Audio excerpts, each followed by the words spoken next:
¿Qué tal a todos? Qué gusto de saludarlos otra vez en uno de nuestros foros organizados por Página 15 de La Nación, el último del año, por cierto. Estos foros empezaron en junio con el propósito de llevarle el pulso a la economía en vista de que la pandemia iba a hacer estragos en la economía. Empezamos en junio. Pues les doy la bienvenida y les recuerdo que estos foros son gracias a la empresa ITQS, representante de Microsoft Teams en Costa Rica, y la empresa H. Solís. Cuando nosotros empezamos en junio, el foro se tituló La salud económica de Costa Rica.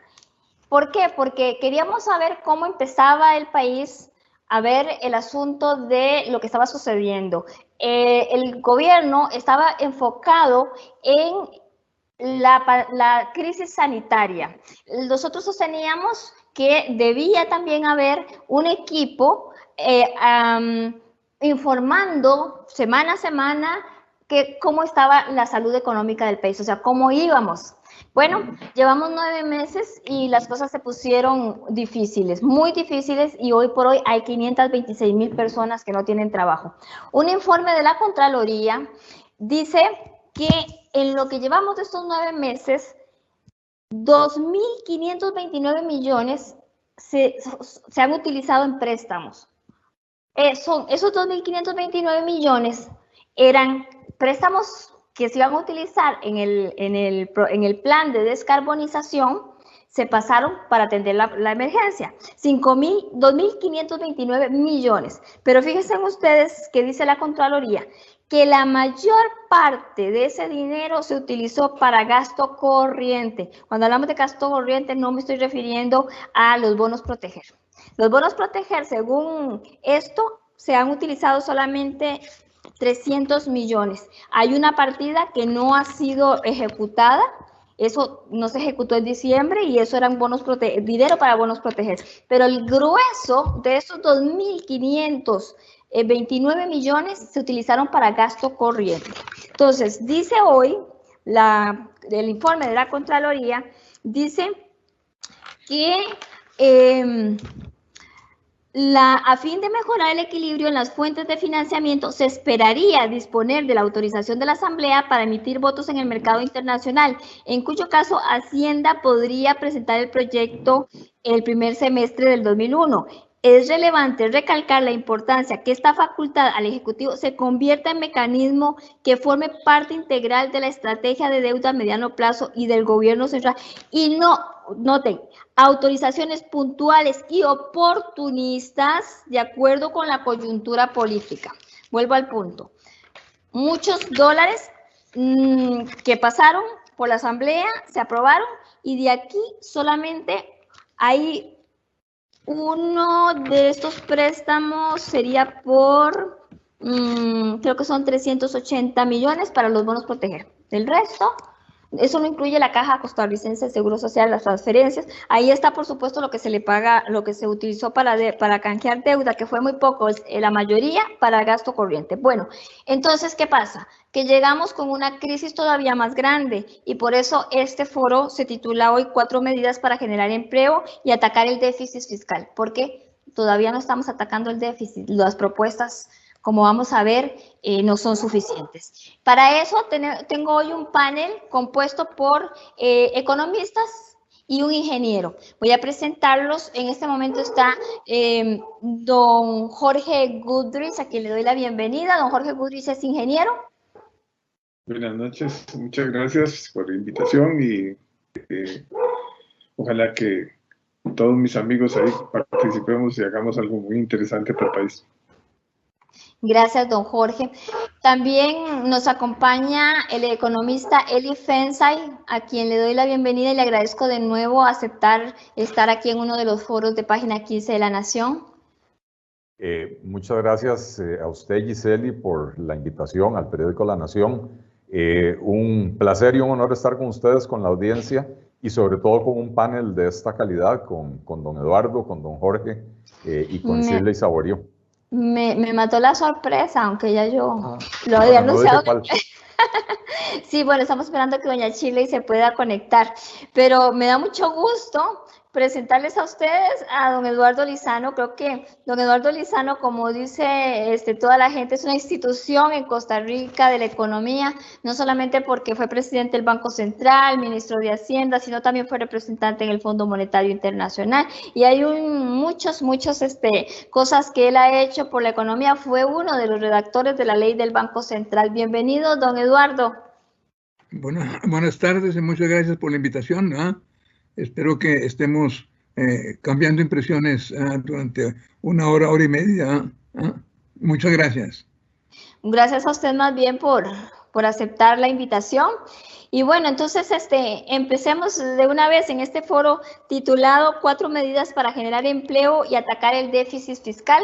Comienzo precisamente con don Eduardo Lizano, que nos va a presentar una propuesta de macroeconómica, de estabilización macroeconómica a 3 años plazo.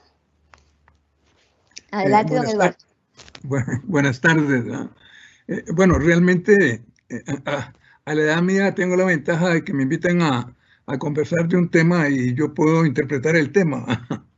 Ahora, a mí me parece que deberíamos comenzar o recordar la esencia del problema que tenemos entre manos. Sí, a mí me parece que el problema número uno que tenemos en este momento es cómo hacemos para evitar una crisis en el 21. Y que el principal tema de la política económica del país y de la política en general del país es cómo evitamos la crisis del 21. Si no logramos controlar esta situación, no hay posibilidad de reactivación, ni hay programas de empleo, nada se puede hacer si realmente, si el país no logra evitar la crisis o una posible crisis del 21. Y entonces a mí lo que me parece, que si el paciente tiene varias enfermedades, pero tiene una apendicitis, bueno, lo primero es intervenir la apendicitis, porque si no atacamos la apendicitis, vamos a tener una peritonitis y posiblemente con consecuencias muy graves. Así que a mí me parece que el tema principal y fundamental al cual estamos enfrentados es cómo hacemos para que en el 21 no tengamos una crisis macro, algo diferente, pero desde cierto punto de vista parecido a lo que tuvimos en el 81-82, porque si eso no sucede, entonces olvidémonos de muchas de las ideas que están en este momento, porque habría que plantear un esquema bastante diferente. Ahora, entonces, el problema o la pregunta que tenemos es cómo hacemos para evitar, o cuáles son las dos vías que tenemos para evitar tener una crisis macro en el 81.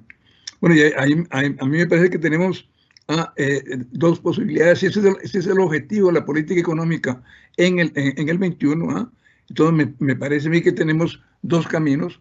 Un camino es el de tratar de enfrentar el problema que tenemos, las causas del problema que tenemos. En ese caso, la enfermedad que tiene el paciente es muy seria como para que lo podamos levantar rápidamente de la cama en que está. Para resolver ese tipo de problemas necesitamos un proceso en donde el 21 sería el primer año de un programa de 3 años. Y paulatinamente hay unas medidas que hay que tomar en el 21, pero y que tendrán efecto en el 21, otras habrá que tomarlas en el 21, van a tener efectos en el 22 y en el 23. Ahora, ese planteamiento a 3 años, un programa de estabilización macro, inteligentemente, me parece a mí, que tendríamos o deberíamos hacerlo con el Fondo Monetario Internacional. Eso tiene dos ventajas, no solamente el endeudamiento inevitable que vamos a tener en el 21, nos ayuda el fondo, pero también el hecho de tener un convenio con el fondo nos ayuda con otros posibles acreedores, y nos da cierta tranquilidad de tener una hoja de ruta que es conocida y que se va cumpliendo poco a poco. El otro camino para evitar la crisis del 21 es no enfrentar el problema, sino posponer el problema. Eso que llamamos en lenguaje nuestro, patear la bola para abajo, para adelante. Y entonces el conjunto de medidas que habría que tomar es precisamente para no tener una crisis en el 21 y llegar al 22 con el problema que tenemos, sin entrar a resolver el problema que tenemos hoy en día, y con una economía posiblemente más maltrecha de lo que tenemos hoy en día. Un paciente que va a tener una calentura mayor del que tenía en el 21. Bueno, entonces, a mí me parece que las decisiones importantes que tiene que tomar el país es, bueno, cuál de los dos caminos vamos a seguir. Porque dependiendo de cuál sea el camino que vayamos a seguir, las medidas de política económica pueden ser diferentes. Es decir, en este segundo caso, en donde no entramos de lleno a tratar de resolver el problema, sino de posponerlo. En el lenguaje de los médicos, en el 22 vamos a tener un cambio de equipo. Será otro equipo de médicos los que se encarguen del paciente, pero se podría cumplir el objetivo de que en el 21 no haya una crisis, que es el objetivo principal, me parece a mí, de la política económica. Pero esa decisión de cuál es el camino que vamos a seguir para que no haya crisis en el 21, me parece que es un tema que no lo podemos olvidar y que me parece para mí que es el fundamental, ¿verdad? Ahora, en cuanto a medidas de carácter específico, bueno, ahí el problema es que con todo lo que se ha recomendado durante los últimos 5 o 6 meses, sea de afuera, que nos han venido a hacer recomendaciones o sugerencias, sea desde adentro, los sindicatos, las cámaras, la Universidad Nacional y una cantidad de colegas economistas han hecho propuestas y sugerencias, y gentes que no son economistas también han hecho sugerencias y propuestas. Con todas esas propuestas se podrían hacer varios programas con el Fondo Monetario Internacional, porque el programa que se puede hacer puede tener diferentes contenidos para llegar al mismo lugar. Como se dice, para llegar a Roma podemos llegar en avión, podemos llegar en bicicleta, podemos llegar en tren. Hay diferentes maneras para llegar al objetivo. Lo que a mí me parece fundamental es definir cuál es el objetivo que tenemos para el 21, porque puede ser que haya personas que no consideren que el objetivo fundamental del 21 es evitar la crisis, sino que sean otros los objetivos. Bueno, entonces las medidas que se tomarían serían diferentes, ¿verdad? Entonces, ahí, a mí lo que me parece es la necesidad de tomar decisión política. Lo mismo que en cuanto a la conformación del paquete, sea que se siga el camino A o el camino B, las políticas pueden ser diferentes. Y ahí es importante de no pedirle peras al olmo a los economistas. Porque ambas decisiones son de carácter puramente político, no económico. Si vamos a enfrentar el problema, si lo vamos a posponer, esa no es una decisión económica, es una decisión esencialmente de los políticos. Y el componente del paquete también es político. Los economistas podemos discutir los posibles efectos que tengan diferentes medidas, sobre todo los efectos de carácter económico, pero los efectos políticos que dan a las diferentes medidas económicas, eso está fuera del ámbito de nosotros los economistas. Entonces, como dicen en inglés, el problema no es la economía, el problema es la política, y yo espero que haya un foro o varios foros también en donde los políticos aborden el tema. A mí me parece que nosotros los economistas hacemos mucho haciendo propuestas, sugerencias, tratando de ver cuantitativamente cuánto dan las diferentes medidas cuando se puede hacer, ¿verdad? Pero ya a la hora de tomar las decisiones, ya eso está fuera del ámbito de nosotros. Entonces, a mí lo que me parece primero es que habría que decidir cuál es el objetivo político que tenemos para el 21, y segundo, o sea, cuál es el objetivo, y segundo, en cuanto a los instrumentos o las medidas que se van a tomar, también es una decisión política, y cuando digo política son decisiones que hay que tomar en el Zapote y en Cuestamoras. Es allí donde hay que tomar las diferentes decisiones. La intervención del fondo me parece que es útil, sobre todo en el primer caso. Todavía puede ser que haya algunos avivatos que quieran utilizar el fondo en el segundo planteamiento, y tratar de llegar a un acuerdo con el fondo, en donde vamos a cumplir el acuerdo con el fondo los primeros 2 trimestres, y después 3 trimestres que nos darían a nosotros como 9 meses, a los 2 primeros y el tercer trimestre, al final del tercer trimestre, vamos a decir que no podemos cumplir. Vamos a decir al fondo que nos sentemos a renegociar el acuerdo, pero en esos 9 meses hemos podido tomar las medidas para obtener los préstamos que necesitaríamos para el 21. Bueno, pero supongo que la gente del fondo, que como alguien decía recientemente, es buena gente, pero no son tontos, y supongo que están ellos bien esquilmados de países que quieren jugar al avivato. Así que me parece que si bien conceptualmente uno podría pensar que el patear la bola para adelante podría incluir también durante algunos meses un acuerdo con el fondo, me parece que en la práctica eso no va a ser posible. Bueno, yo querría abrir esto aquí, dejar aquí y para comenzar la conversación. Gracias.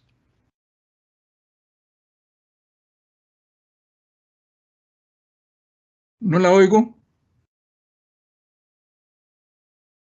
Gracias, don Eduardo. Gracias. Ahora sí, ven. Le quiero recordar a la audiencia que vamos a tener un bloque de preguntas para que puedan enviarlas, ya sea a través de nuestra plataforma Teams o también por YouTube, que estamos transmitiendo. Ya se incorporó con nosotros Shirley Saborío, quien es economista también. Bienvenida, Shirley. Muchas gracias. Muy buenas tardes. Gracias por la invitación. Un gusto compartir con maestros en economía. Don Eduardo, un privilegio siempre verlo, escucharlo. Don Eli, don Jorge, muchísimas gracias, y por supuesto a la Nación. Giseli, muchas gracias. Gracias a usted. Y bueno, y precisamente, bueno, decíamos que hay una imbricación entre lo que es la economía, tener unas finanzas sanas, y también generar empleo. Es decir, las dos cosas están muy vinculadas. Lo que decía don Eduardo es muy importante, es decir, que el gobierno decida cómo es que vamos a, ese dinero para qué, cómo es que vamos a llegar a ese acuerdo. Voy a pasar inmediatamente entonces con don Eli, que tiene un tema sobre, primero, reactivación. Adelante, don Eli. Muchas gracias, Giseli. Sí, a ver, no sé si me están escuchando porque aquí el sistema me sigue dando mensajes de que tengo una mala conexión de internet. Te escuchamos muy bien, Eli. Ok, muchas gracias. Muy bien. Pura vida. Y gusto verte, Shirley. A ver, ciertamente hay una imbricación, o sea, los problemas económicos no existen en el vacío, están muy relacionados unos con otros, y también en la solución tenemos que encontrar esa vinculación. Entendamos primero a dónde estamos parados, ¿verdad? ¿Cuál era la Costa Rica antes de la pandemia? Bueno, el año pasado tuvimos un crecimiento del PIB de apenas 2.1%. El desempleo al final del año pasado llegó al 12,4%. La pobreza a mediados del año pasado, en julio cuando se publicó, estábamos en un 23,9% medido en términos de la cantidad de personas viviendo por debajo de la línea de pobreza por ingresos, ¿verdad? Cerramos el año después de la aprobación de una reforma fiscal con el mayor déficit fiscal en 38 años, 6,96%. Me encanta que ahora las autoridades económicas y estadísticas del país se preocupan de ser muy precisos con los decimales, porque ya aparecen los comerciantes que ponen las cosas a 99 colones con 99 céntimos en vez de 100, ¿verdad? Y nos dicen que el déficit fue del 6,96, cuando históricamente eso se hubiera redondeado al 7. Y terminamos el año con una relación deuda-PIB de aproximadamente el 58,5% del PIB, ¿verdad? ¿Cuál es la Costa Rica con la que estamos terminando el 2020? Bueno, un crecimiento, más bien una contracción económica que el Banco Central la estima en alrededor de 4,5%. Otras entidades, CEPAL, el Banco Mundial, todavía creen que va a ser más en el orden del 5,5% la contracción. El desempleo en el tercer trimestre, otra vez una precisión estadística impresionante, 21,98%, o sea, 22%. La pobreza en 30%, también medido por el número de personas, no por el número de hogares. Déficit fiscal proyectado alrededor del 9,3% y el nivel de endeudamiento en aproximadamente el 70% del PIB.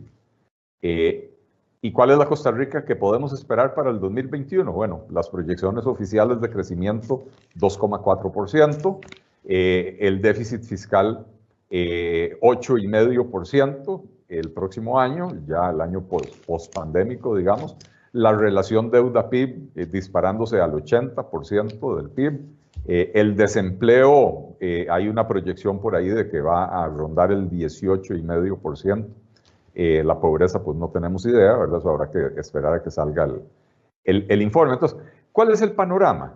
El panorama es el de un país que antes de la pandemia ya venía mal, porque a mí, quien me salga con la narrativa de que todo venía bien hasta que la pandemia nos golpeó, me va a tener que convencer que un 24% de pobreza y un 12,4% de desempleo es algo bueno, ¿verdad? Eso es lo que teníamos en diciembre del año pasado, antes de que golpeara la pandemia. Entonces, una economía que ya venía mal, que arrastraba problemas que la pandemia ciertamente vino a agravar, y que desperdició, como país desperdiciamos todo el año 2020 sin hacer las reformas necesarias para asegurar que después de la pandemia el país pueda crecer, pero no crecer a esas raquíticas tasas del 2,1 o 2,5% que veníamos creciendo en los últimos años antes de la pandemia, sino a una tasa que soporte la suficiente actividad económica para generar los suficientes empleos. No cualquier tasa de crecimiento lo asegura, como lo vimos el año pasado. Un crecimiento del 2% más bien hizo que el desempleo creciera, ¿verdad? Entonces necesitamos tasas de desempleo bastante más dinámicas para poder generar empleo, para poder disminuir pobreza, dándole trabajo a la gente en vez de regalos, y también para poder mejorar la recaudación, porque en la medida que hay mayor dinamismo económico, hay más transacciones económicas, habrá mejor recaudación, sin tener, por supuesto, que castigar a las personas y al sector productivo con mayores impuestos. Reactivar la economía, y esto hay que dejarlo muy claro, no se refiere a superar las limitaciones impuestas con motivo de la pandemia, ¿verdad? Me refiero a los cierres obligatorios de actividades, a los horarios restringidos de operación, a las limitaciones de aforo, a las restricciones al movimiento de las personas. No se trata de quitar eso para reactivar la economía. Si de eso se tratara, nadie hubiera escuchado hablar jamás de reactivación económica antes de marzo o abril de este año. Pero lo cierto es que llevamos hablando años de que es necesario reactivar la economía, sin que hasta ahora hayamos visto ni de este gobierno ni del anterior un plan coherente para lograrlo. ¿De qué entonces va esto de la reactivación económica? Si no es simplemente quitar la restricción vehicular y quitar las restricciones de aforo y etcétera. Bueno, se trata de diseñar un conjunto de medidas que permitan alcanzar una tasa de crecimiento anual promedio de la economía que se pueda ubicar por encima del 5%, ojalá más, pero por lo menos 5%, que nos permitiría duplicar el PIB cada 14 años, ¿verdad? ¿Por qué es esto importante? Bueno, en primer lugar, porque la crisis económica, y aquí tenemos economistas y don Jorge, ingeniero, que igual le encanta hablar de números como nos encantan los economistas. La crisis económica, más allá de números y más allá de teorías económicas, nos presenta una crisis o problemas humanos muy significativos, que van mucho más allá de los fríos números y de la teoría económica. Me refiero a lo que ya he venido hablando, el desempleo y la pobreza.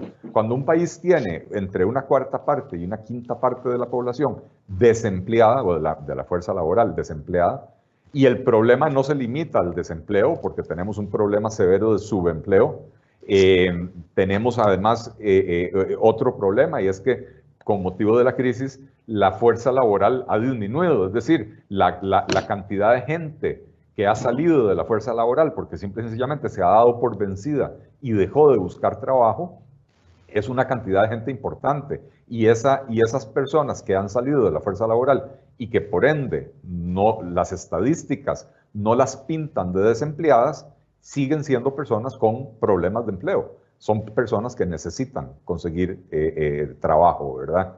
Entonces, el crecimiento económico vigoroso es necesario para atender la crisis humana que resulta de la crisis económica. Pero también tenemos que entender que si bien la crisis económica es multicausal, no hay una sola causa para la crisis económica, y también tenemos que entender que la pandemia no es el origen de la crisis económica, la pandemia vino a agravarla, pero ya veníamos mal desde antes, que tenemos un apremiante componente fiscal en esta crisis y que es probablemente de lo primero que hay que atender, pero también tenemos desde hace muchos años un estancamiento de la productividad y una pérdida paulatina de competitividad de la economía costarricense, y entonces tenemos que buscar un enfoque integral para la solución al problema. No basta con conseguir unos cuantos créditos a tasas preferenciales inferiores a las del mercado, como por ejemplo el malogrado crédito que se pretendía con el BID, con una tasa de interés del 2,8%. 2,8% resulta muy atractivo si lo comparamos con el promedio de casi 6% que paga el gobierno de Costa Rica por la deuda pública costarricense, y ese promedio, por supuesto, se compone de deuda colocada hace muchos años al 4 o a menos del 4%, y también la deuda que colocan hoy en día al 7, 8 o 9%, ¿verdad? Entonces, suena muy atractivo ese crédito del BID al 2,8%. Pero si analizamos que el potencial de crecimiento de la economía hoy por hoy no supera el 2,5%, entonces tenemos un problema, porque en la medida que la tasa de interés supera a la tasa de crecimiento de la economía, jamás vamos a poder estabilizar y mucho menos reducir la deuda pública como proporción del PIB, que es lo que nos está asfixiando en este momento. Entonces, si la tasa de crecimiento sigue siendo menor a la tasa de interés y si seguimos acumulando déficit primario porque no pareciera haber la menor intención de recortar el gasto, de hacer una reforma del Estado, entonces vamos a seguir manteniendo una relación deuda-PIB muy por encima de lo que los mercados consideran sostenible y manejable para nuestro país. Y seguiremos teniendo una carga de intereses que se comen el presupuesto nacional, ¿verdad? Cada año estamos destinando un porcentaje mayor a pagar intereses, con lo cual cada año queda menos dinero para la prestación de los servicios públicos y los servicios sociales que todos los costarricenses esperamos del gobierno, ¿verdad? Entonces, la reactivación de la economía, que es una materia en la que el gobierno nos ha quedado debiendo, es de vital importancia. Primero, insisto, para mitigar las duras secuelas humanas de la crisis económica, desempleo y pobreza, agravadas por la pandemia, sí, pero son problemas que traíamos desde antes. Pero segundo, y también muy importante, porque si no hay reactivación de la economía y si no hay un crecimiento vigoroso de la economía a una tasa elevada y sostenible, no hay solución sostenible al problema de las finanzas públicas.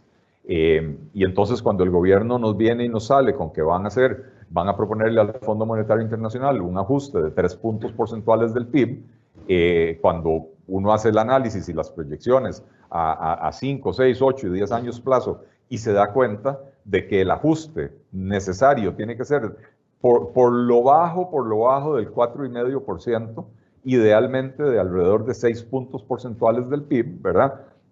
Nos damos cuenta de que francamente no hay comprensión por parte del gobierno de qué va la cosa, ¿verdad? Entonces, la reactivación de la economía no es un simple decir, no es una necedad de economistas que aparecen en programas de televisión y de radio y en columnas del periódico y en foros organizados por la Nación, clamando por la reactivación de la economía. La reactivación de la economía, para mí, es lo primero en el sentido, a ver, no es que vamos a hacer reactivación y después nos preocupamos por lo demás, es que si no acometemos en simultáneo las reformas que hay que hacer, empezando con la reactivación de la economía, para lo cual, como decía don Eduardo, muchísimos colegas del sector privado, de las universidades, de diferentes sectores, hemos venido haciendo propuestas, me incluyo ahí, ¿verdad? Reducción de los costos de la electricidad, modernización de la legislación laboral, disminución de los costos de la seguridad social, bueno, una serie de otras medidas. Si no acometemos el tema de la reactivación de la economía, no hay solución para la crisis fiscal y por ende no hay solución tampoco para la crisis humana que nos está dejando toda esta situación. Gracias, don Eli. Quiero hacer énfasis en esa frase, la crisis humana. Una parte del gobierno habla del problema fiscal. Hay otra parte del gobierno que yo me pregunto qué está haciendo, que es la parte que le corresponde a toda la economía. A ver, voy a mencionarlo, yo no soy economista, pero vamos a ver. Los autobuseros están logrando, hay un proyecto de ley para que se les condone ¿cómo se llama? El canon, un 25% del canon. Y el resto para pagarlo en pagos, en abonos, sin intereses. A los arroceros se les permitió seguir fijando los precios y hay proyectos en el Congreso para ayudarlos. O sea, el gobierno está enfocado en unas cosas, pero lo que es la crisis humanitaria, a la que hace mención don Eli, y cuando yo mencionaba lo de los préstamos de 2.500 y pico millones que se han utilizado durante esta pandemia, no han sido para solucionar esa crisis, han sido para gasto corriente, que uno podría decir que ha crecido la deuda para ayudar a esas personas, pero no ha sido así. Voy a seguir ahora inmediatamente con doña Shirley Saborío. Doña Shirley nos viene a hablar de un tema que es también sobre la economía. Adelante, doña Shirley. Muchas gracias, Giseli. Déjenme, si me permiten, compartir pantalla.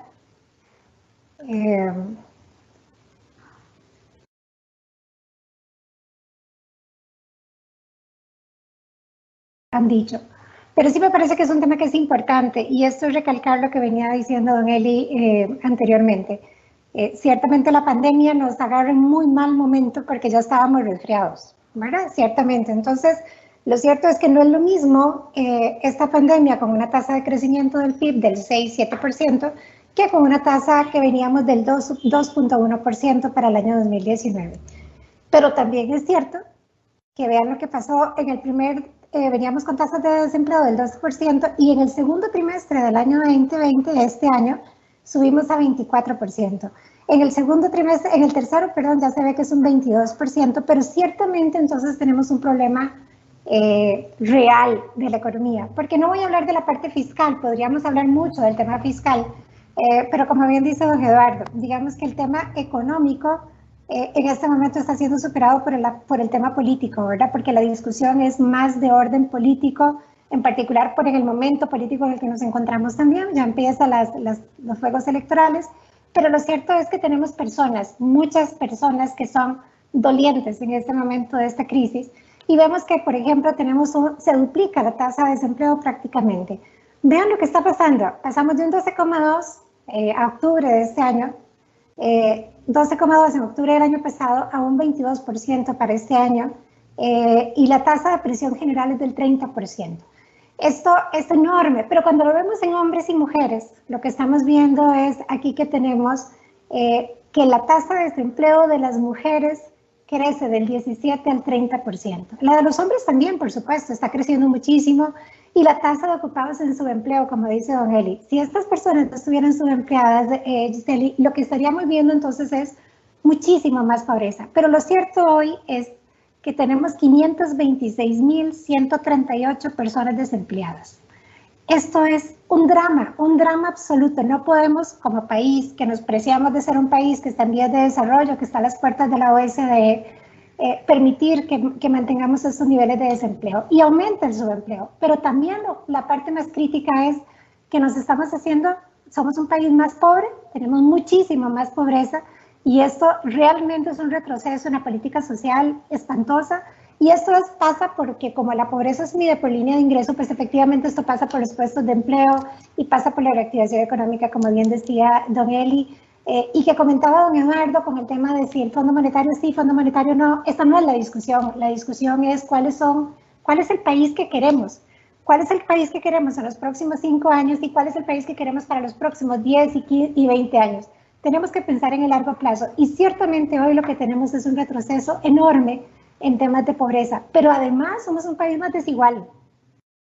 Esto no creo yo que sea la sociedad en la que todos quisiéramos vivir, un país donde tenemos más personas en condición de pobreza y más personas, unos más pobres, cada vez más pobres y unos más ricos, cada vez más ricos.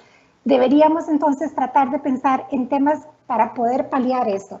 En temas de competitividad podemos hablar de muchísimos temas, pero yo quisiera concentrarme porque el foro habla de empleo y yo quisiera concentrarme también en este tema porque ciertamente el tema del déficit es un problema, claro que sí, el tema del nivel de endeudamiento es un problema, por supuesto que sí, pero ciertamente para mí el mayor problema es el problema de las personas, el problema social, el problema del desempleo y esta desigualdad. Y vean lo que pasó en el sondeo de opinión pública de la Universidad de Costa Rica ahora en noviembre. El principal problema en el país, de acuerdo con los costarricenses, es el desempleo. El segundo, el costo de vida. El tercero, la mala gestión del gobierno. Y de cuarto, el coronavirus. Ya hasta le perdimos el miedo al coronavirus en este momento, porque ciertamente tenemos un drama humano, tenemos un drama en las familias con el tema del desempleo.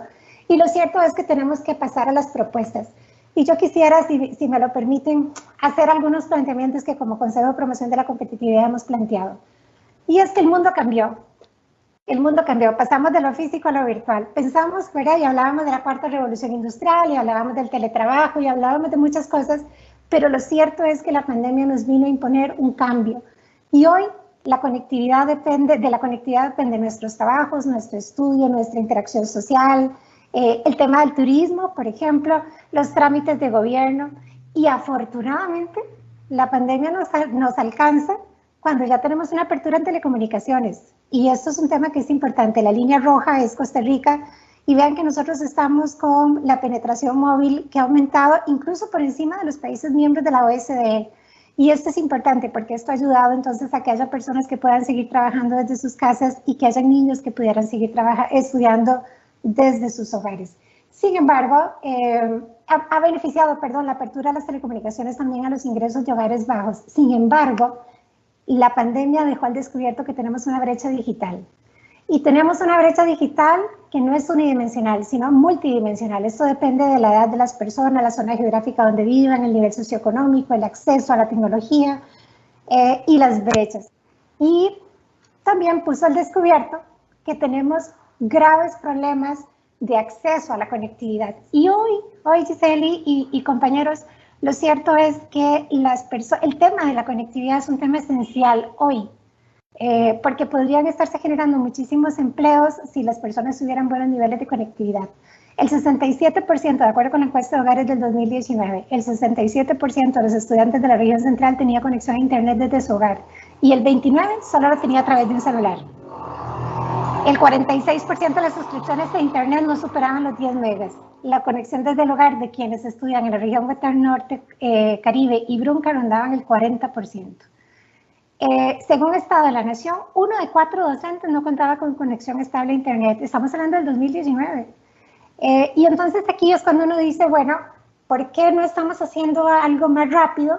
O sea, algo que ya tenemos los recursos. ¿Por qué Costa Rica no está decidiendo rápidamente y avanzando en este tema que podría ayudarnos, como decían los señores anteriormente, ayudarnos a la reactivación de la economía? Y ya casi llego a las propuestas. Esto es el drama que tenemos por región en Costa Rica en tasa de ocupación y tasa de desempleo. Antes hablábamos de que la pobreza estaba en las zonas fronterizas. Hoy podemos decir que está llegando a todo el país. Tenemos tasas de desempleo y de desocupación en todo el país. Y entonces nosotros creemos, como Consejo de Promoción de la Competitividad, que sí se pueden generar empleos en las condiciones actuales a pesar de la adversidad en algunos de los sectores. La pandemia toca a todos los trabajadores de todos los sectores productivos, pero hay sectores a los que afectó menos, y es el tema de las comunicaciones, el tema de los servicios y el tema de la manufactura, por ejemplo, en zonas francas. Nosotros quisiéramos proponer un círculo virtuoso donde hablemos de reentrenamiento, de ley de jornadas excepcionales y trabajo virtual, que era lo que conversábamos, de la modernización de la jornada laboral y de la mejora de la conectividad. ¿Por qué esto es importante? Bueno, porque si tenemos una jornada donde perfectamente podamos contratar desde el punto de vista formal a trabajadores en la formalidad, valga la redundancia, pero por jornada efectivamente elaborada, podríamos estar contratando, si tuviéramos buena conectividad y jornada efectivamente elaborada, podríamos estar contratando trabajadores haciendo trabajos virtuales desde sus casas, no tienen que venirse a San José, al área metropolitana, pueden hacerlo desde su zona rural, pero muy importante, podríamos generar una opción de trabajo para las mujeres que tienen una tasa de desempleo tan alta. Hoy en Costa Rica, 1 de cada 3 mujeres no tienen trabajo.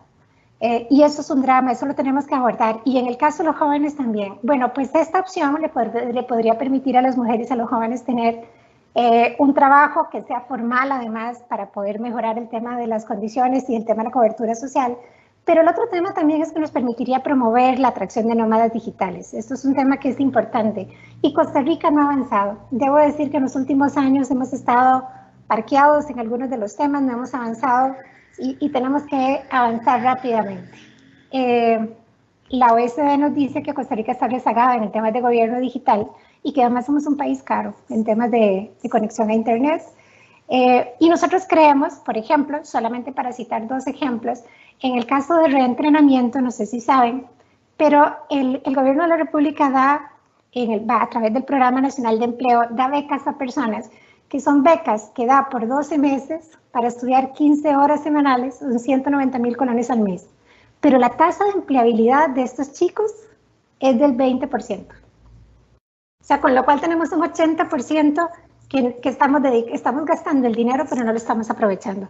Ahí tenemos como CPC una propuesta donde podríamos lograr en 3 meses la tasa de empleabilidad del 100% con el mismo dinero. Es solamente que podamos modificar un decreto para poderlo hacer y podemos hacer un círculo virtuoso con las empresas. Ya nos hemos puesto en contacto con algunas compañías, hemos estado en contacto con CINDE y se podría estar trabajando y se podrían estar creando empleos en 3 meses y medio si logramos hacer una modificación de esta naturaleza.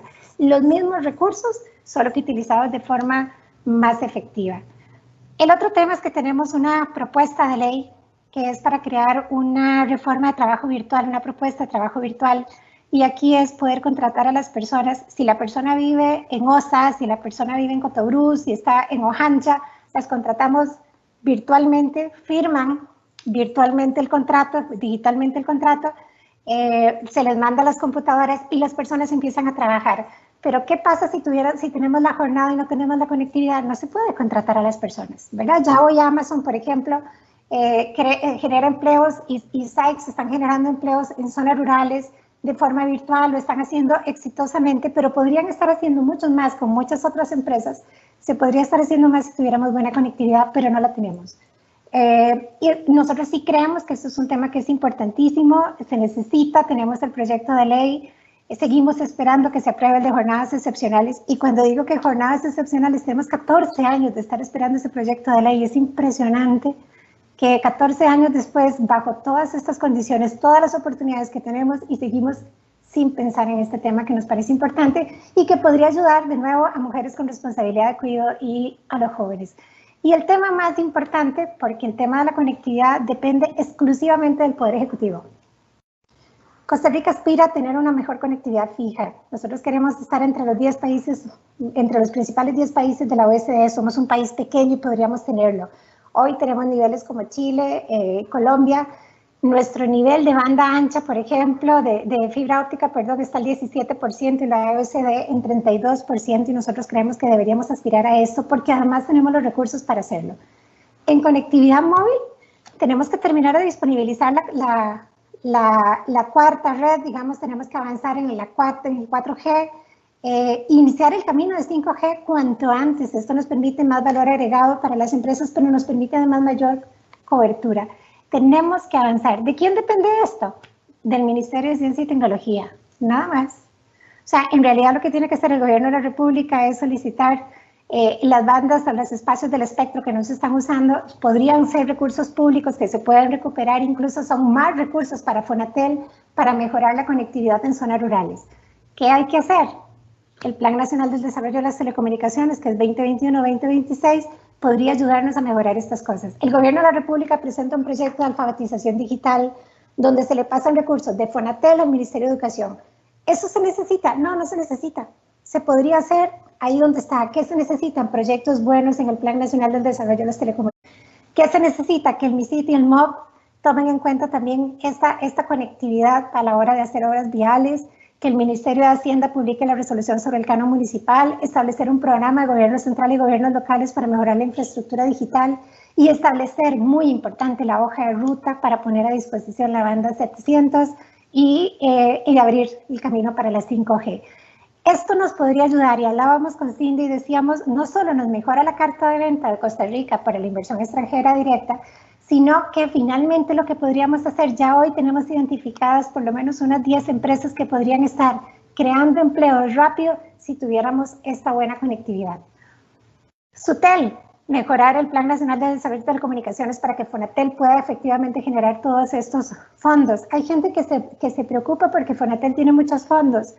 Fonatel, cuando tenga fondos cero, es porque no tenemos operadores telefónicos o no tenemos operadores en telecomunicaciones. Lo que hay que preocuparse es colocar estos fondos de manera inteligente en una inversión estratégica. Y por eso creemos que hay que trabajar en esta fase de manera importante. Y los gobiernos locales son extraordinariamente importantes en esta fase.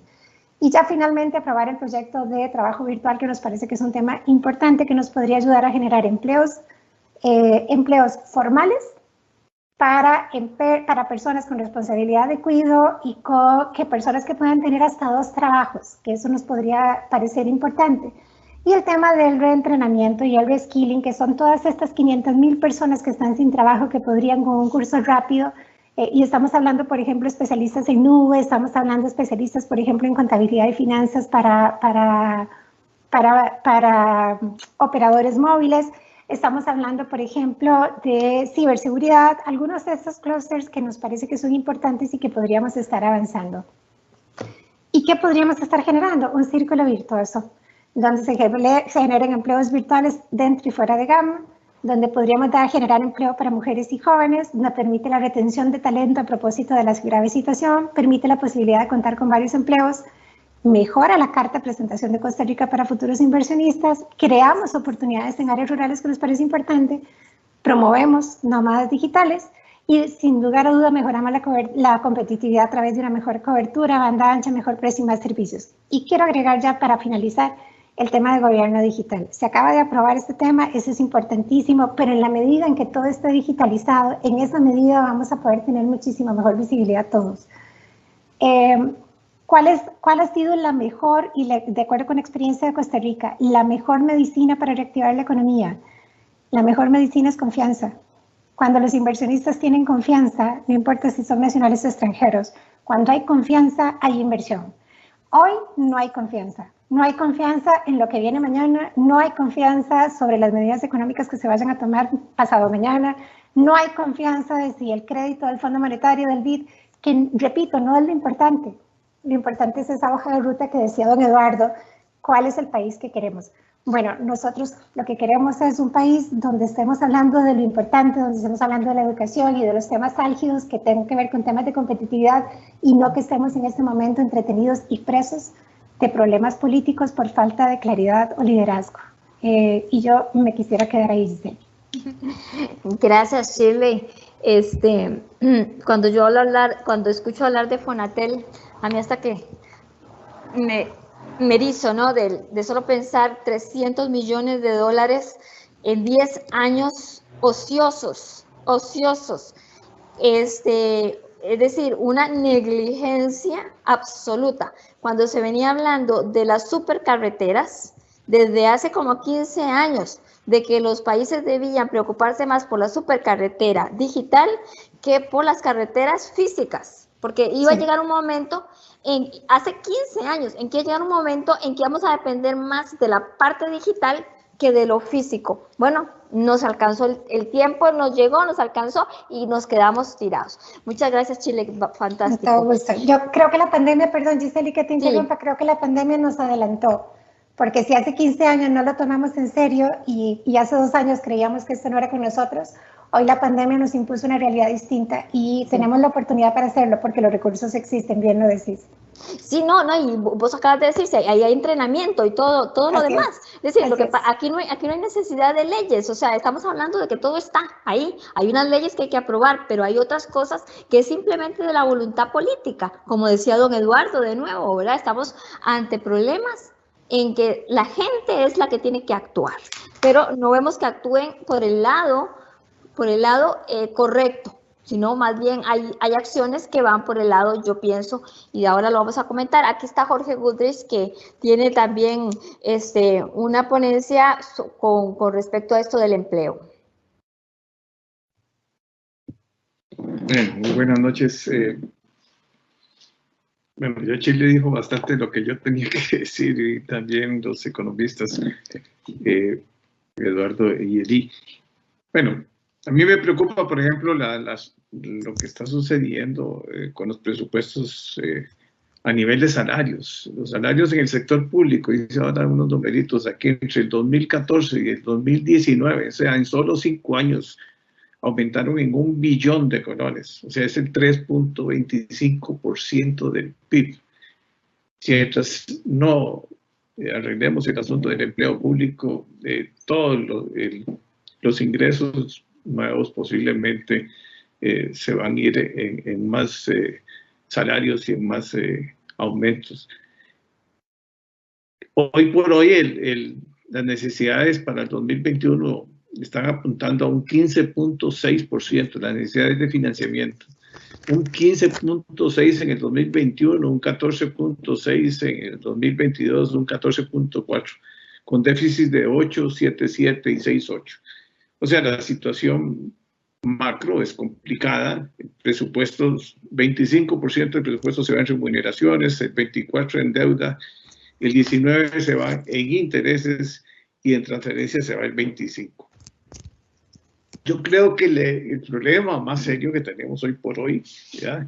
Aparte de la conectividad, que yo tenía otras cifras, pero casi el 50% no tiene, o tienen equipo, algunos, pero la mayoría no tiene internet, o sea, casi un 50% está fuera de lo que le llaman la educación virtual. Las universidades no están desarrollando profesionales del futuro. Las necesidades, las universidades están totalmente desarticuladas. A mí me preocupa mucho que muchos profesionales que van a salir no van a tener empleo.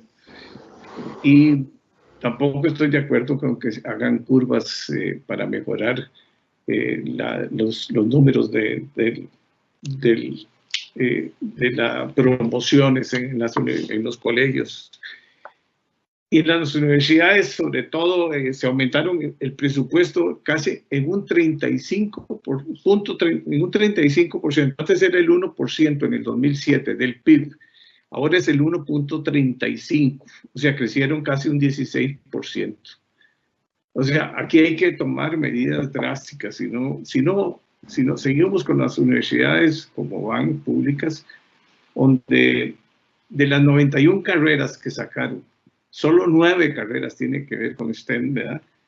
Y la situación se sigue manteniendo igual cuando, por ejemplo, lo lógico es que nosotros apoyemos más, en este caso, al tecnológico, que es el que está más ligado al desarrollo futuro. Y ahí vamos a seguir teniendo un problema serio estructural. Los colegios y escuelas no están dando inglés suficiente para sacar muchachos bilingües, ¿verdad? Así que eso es una situación. No hay una educación digital importante y tenemos un problema serio del recurso humano, que es lo más importante, ¿verdad? Yo creo que la productividad de un país, aparte de regulación y aparte de la flexibilidad laboral y la eliminación de tarifas, es la educación es la clave para poder salir adelante, para poder crecer, y la conectividad, lógicamente, pero nada hacemos con conectividad si no tenemos el recurso humano que requiere Costa Rica. Para mí, hay que seguir modernizando todo el sistema. Me preocupa un poco la seguridad, bastante me está preocupando, Me preocupa la transparencia, la gobernanza, los costos internos. Me preocupa cuando veo a los industriales con los altos costos del transporte interno, porque parte estamos pagando combustibles muy altos. La electricidad es la más alta. Si la comparamos con Estados Unidos, con Colombia o con México, cualquier otro país, está hasta 3, 4 veces más caro. Entonces ahí hay que corregir esos problemas. O sea, es interesante lo que ha hecho CINDE. Yo soy uno de los que formamos ese gran programa y que ha crecido, y también Eduardo estuvo con nosotros y otros grandes amigos, pero ya hay que ver que estamos compitiendo a nivel mundial. Todavía se están hablando en algunos políticos de poner impuestos a las zonas francas, cuando sabemos que son los que hicieron un impulso a la economía de este país. Son los que han venido creciendo en medio de toda esta grave situación. Hoy hablaba Jorge Sequeira de que habían creado 20,000 nuevos empleos y que habían traído más empresas, y eso como 800 empresas que están ahí trabajando, que están generando mano de obra calificada, que están generando una nueva educación, y que es importante seguir promoviendo. Aquí el discurso político es lo más importante, es si creen o no creen en el sector privado como la base del empleo de este país. Pues si seguimos creciendo en el tamaño del sector público, como ha sido el pasado, desproporcionalmente, sin medirle la productividad y la competitividad al sector público, cada vez se va estrujando más el sector privado. Nosotros pagamos altas tasas de interés. ¿Por qué? Porque tenemos una estructura administrativa alta en los bancos del Estado, porque hay una serie de parafiscales de cargas, y porque eso no le permite mejorar esa competencia que es tan importante. Tampoco tenemos ordenado el mercado. Aquí, como dijo, dicen, el arroz, el azúcar, una serie de situaciones que hay en el mercado interno que están afectando seriamente. Pero el transporte interno, los puertos son caros, a pesar de que hemos logrado abrir APM allá en la parte atlántica, y tenemos también en el Pacífico, pero no son todavía competitivos, ¿verdad? O sea, se requiere hacer mayores ajustes. Entonces, el sector productivo está angustiado por cargas sociales muy altas, angustiado por altas tasas de interés, que está pagando por la electricidad muy caro, por la conectividad, estamos pagando mucho más alto que cualquier otro país. Los costos internos de la canasta básica no deja de ser preocupante. En fin, estamos en una situación muy angustiante, y la decisión es: ¿vamos a impulsar o no vamos a impulsar al sector privado más para que genere más empleo y dar confianza? Porque lo importante es un solo discurso, no podemos estar ahí diciendo una cosa distinta todo el tiempo. Las regulaciones y los trámites es algo impresionante. O sea, a mí me tocó una labor cuando estuve en el gobierno de tratar de simplificar, pero cada vez se hace, cada vez nacen nuevos trámites, nuevos. O sea, no hay una guillotina para que acabe con todos esos trámites, ¿verdad? Tienen que haber regulaciones, pero no como Costa Rica tiene. En ninguna parte del mundo, para poder sacar un permiso para operar una pequeña empresa se dura lo que se dura en este país, ni tiene la cantidad de regulaciones que se tienen que cumplir, ¿verdad? Entonces, el empresario necesita eso para poder innovar, para poder crecer, para poder desarrollarse. Pero si un pulpero le están cayendo continuamente, una inspección del Ministerio de Trabajo, otro de Salud, después viene la tributación, todo se le complica. Entonces al final se van al sector informal. El sector informal es simplemente el sector que nace cuando hay múltiples regulaciones. Entonces, en resumen, yo diría, yo sigo creyendo en promover, lógicamente, las empresas tecnológicas, preferiblemente porque eso nos genera empleo de alto valor agregado y de salarios importantes y de alta productividad. Nuestra productividad es la tercera parte de la productividad de los países de la promedio de la OECD. Así que nosotros necesitamos mejorar eso. La educación es el talón de Aquiles. Lo que pasó el año pasado, con la huelga, el 2018 con la huelga, y ahora con esta pandemia es trágico. Y el gap que se ha planteado ahora entre la educación privada y la educación pública es algo que es la gran diferencia de clases de este país. Si no arreglamos la educación y vamos a igualar esa educación entre lo que da el sector educativo privado, que tiene más flexibilidad y más capacidad y mejoramiento, a un costo parecido a lo que está en el sector público. Pero tenemos aproximadamente, como 82,000 empleados tenemos en el Ministerio de Educación, pero de esos 82,000, solo 66,000 son educadores y hay 16,000 en administración. Entonces esas cifras hay que revisarlas, y la forma y la capacitación y la selección de los educadores y la evaluación y la productividad y la competitividad de la educación, para mí ese es el pilar más importante.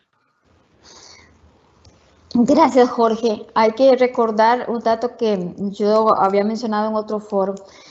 Según el informe de Estado de la Nación, en el 2014 empezó una tendencia a el 50% de los estudiantes no terminar la secundaria. Estamos hablando de hace 6 años. Quiere decir que esas personas que tenían 16 años en ese momento, pongamos un ejemplo, hoy tienen 21 años. Esas personas no tienen un título que les permita entrar a una universidad o optar por un trabajo bien remunerado.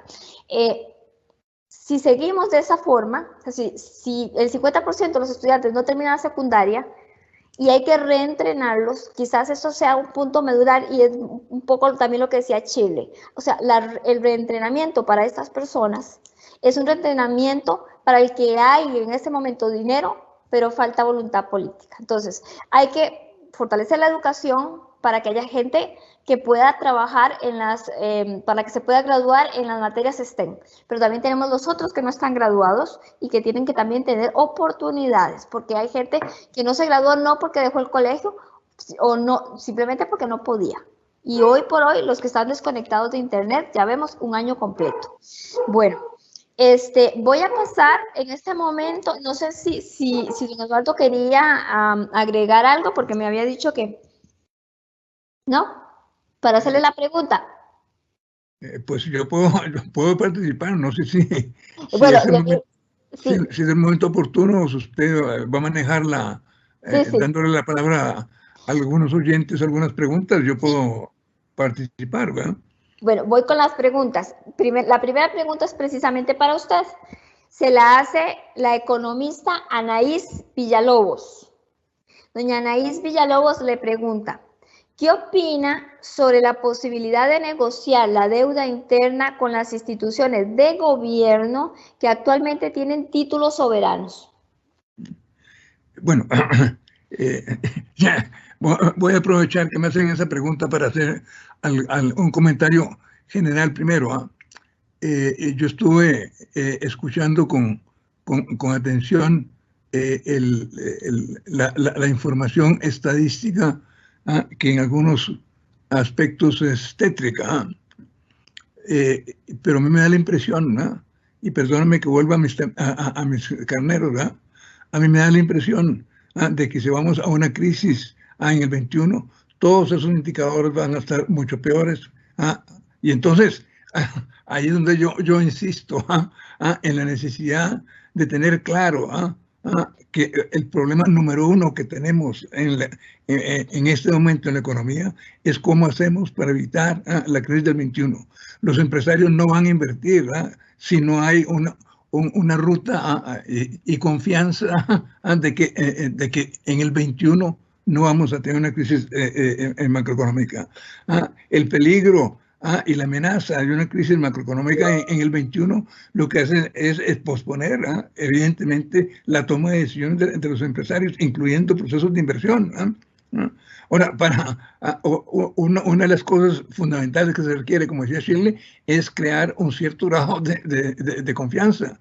Pero mientras exista la posibilidad de tener una crisis en el 21, bueno, esa confianza no va a aparecer. Entonces, el problema fundamental y primero que tenemos que contestar es cómo vamos a financiar el 21. Bueno, es que si esa interrogante no se despeja, todo lo demás me parece a mí que vamos a seguir en un bate-bate.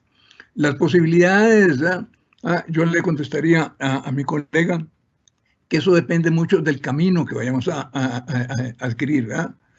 Si la decisión política, por ejemplo, es no atacar el problema en el 21, sino tratar de que el paciente llegue con vida al 22, aunque sea con una salud maltrecha, pero no solamente vamos a tener que tomar esas medidas, vamos a tener que tomar otras medidas que son más fuertes, porque vamos a tener que financiar casi todo sin el apoyo del fondo.